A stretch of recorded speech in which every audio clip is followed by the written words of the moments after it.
ამ ლექს ჩემს სხვა ლექსებთან შედარებით აქვს სათაური ასევე ლექსით დაწყებული. არაფერია დაფარული რომ არ გამჟღავნდეს, იყოს გულში და თვალებზე სარკედ არ გაჩნდეს. შეყურებ თვალებს, მინდა რომ ჩანდეს სინათლე მათგან და არა წარღუნად ამეტყველებულ უსუსურობა და ზოგიერთში ზნეუსურობა.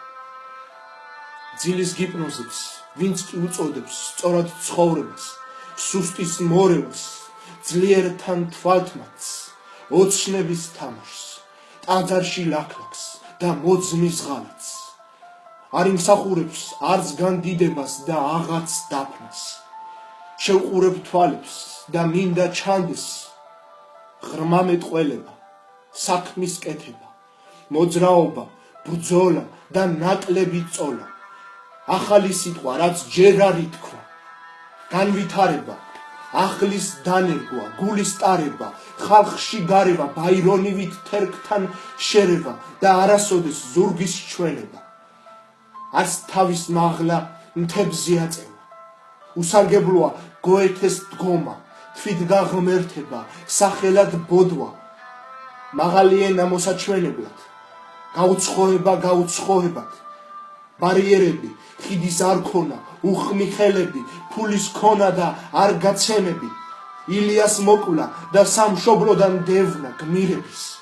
უსარგებლოა დაფასებების სიკვდილის შემდეგ.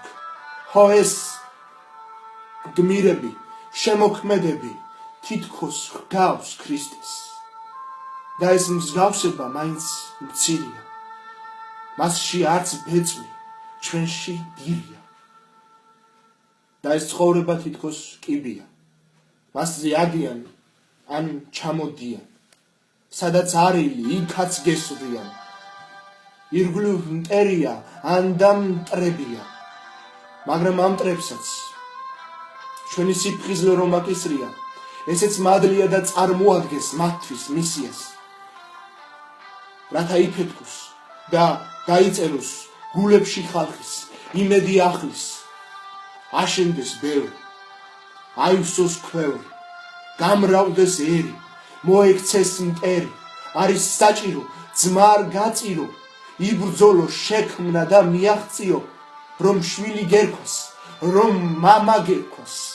შეგირდი იყო, შემდეგ ოსტატ, თუ საჭიროა ძონძი შეიმკო, თავისუფლების გახდე მონარქი. და რომ სამშობლოს კვლავ ემსახუროს, შენი მარჯვენა დაუღალავი, შვილი გაზარდე დამანაჩვენოს. სოფლიოს ქართლის გახსნილი მკლავი.